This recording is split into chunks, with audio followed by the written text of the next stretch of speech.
सजल बाटे घाट गंगा जी के किनारावा। अच्छा? करी के सिंगार माई अइली नई हरावा। एहो सजल बाटे घाट गंगा जी के किनारावा। करी के सिंगार माई अइली नई हरावा।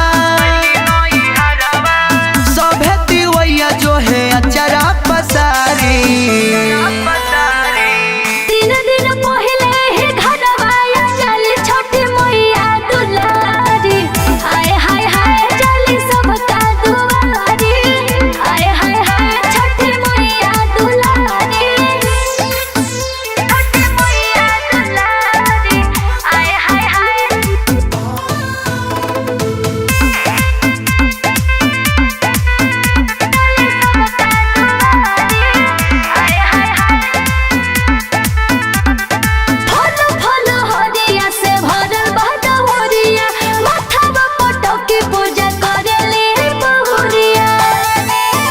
करे झिलमिल दिया नवायो जोर हो। खूबे शोभे बलकवन के सुर हो। भक्ति में डूबल बड़ुए सभे नर नारी।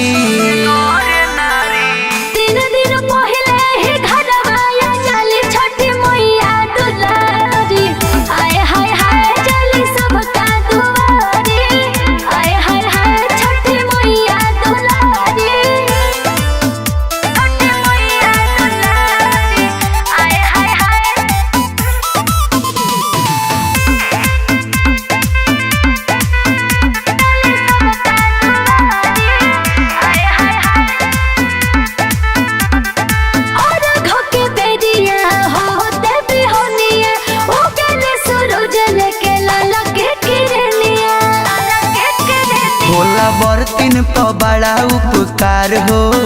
छठी मैया के पावन त्योहार हो। राजन सुरेश पे भी कृपा भारी।